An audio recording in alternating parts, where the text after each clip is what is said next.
We often look for solid ground, a place to start to understand things, don't we? Yeah, absolutely. Like, where did this idea come from? What's the foundation? Exactly. Knowing the beginning helps grasp the whole picture. Mhm. And that's kind of what we're exploring today. We are. We're diving into the very first chapter of First Chronicles in the Bible. Okay. Now, straight up, it looks like a genealogy, a long list of names stretching way back. Right. And honestly, sometimes those lists, they seem like maybe something you'd skip over. I get that. Who begat whom again and again. You might wonder, what's really there for us? Yeah, is it just an old record? Or is there something, I don't know, deeper, some wisdom packed in there? Well, that's exactly our mission for this deep dive, to unpack the key ideas from this genealogy. And see how they actually connect to life today, right? Yeah, Maybe even strengthen faith. precisely. And we're aiming to keep it focused, under 9 minutes if we can. Great. Let's get into it then. So First Chronicles 1, what's the scope?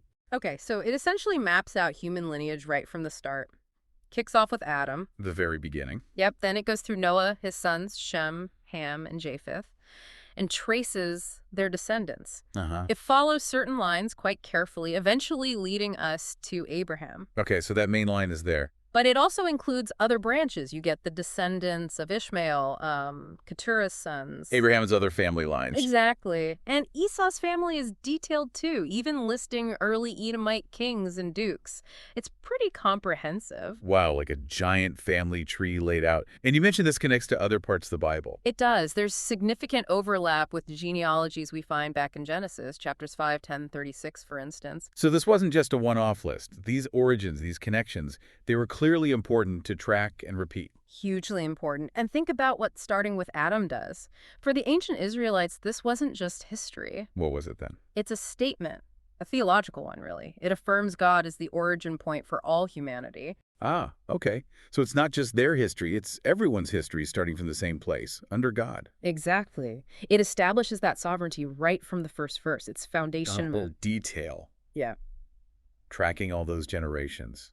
Does that suggest something too? I think it does. It suggests that history isn't just a random series of events. Mm-hmm. The meticulous tracing implies a sense of purpose, a divine hand guiding things, history with direction. That makes sense. It frames human existence as part of a larger unfolding plan, not just chaos. Right. And for the people hearing this list back then, these names meant something profound. More than just names on a page. Oh, definitely. It was about identity, heritage.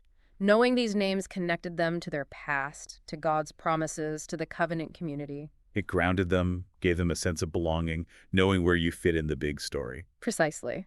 Which, makes you think about how we find our own sense of belonging today, doesn't it? It really does. And you also noted it includes people outside the direct line to Israel, like the Edomites. Yeah, that's quite significant. It's not purely exclusive. What did that tell us?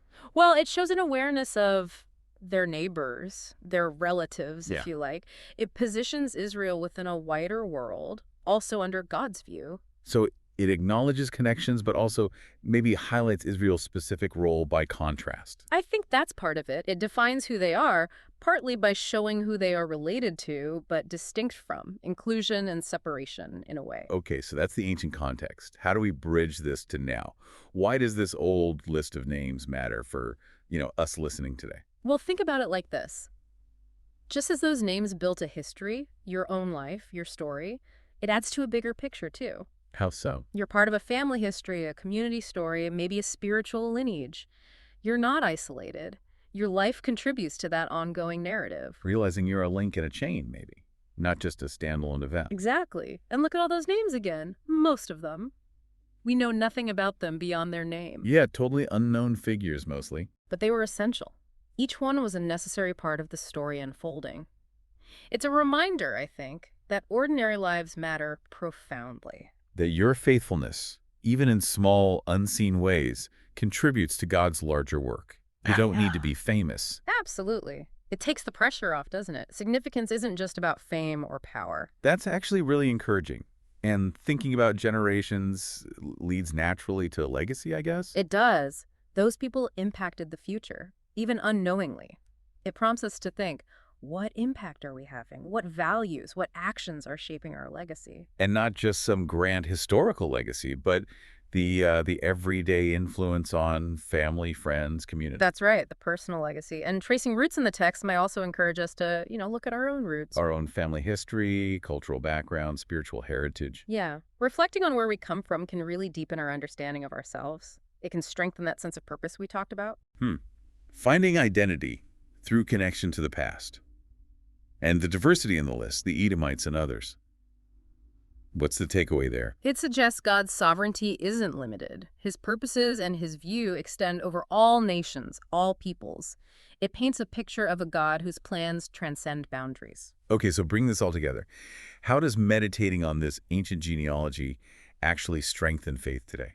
I think in several ways. First, it shows God's involvement right from the very start. He's not distant. He's been entwined with human history all along. That consistency is reassuring. It is. Second, it gives us that sense of connection, being part of something vast, ancient, and divinely guided. We're not alone in our journey. Not at all.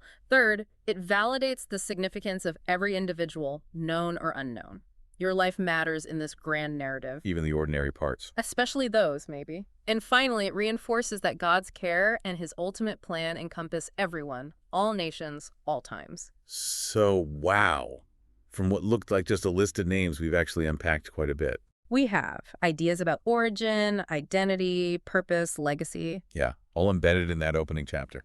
So maybe a final thought to leave with everyone listening. Oh. As you go about your day, maybe just consider, how does your own story, your lineage, the small details of your life fit into that bigger God-directed narrative?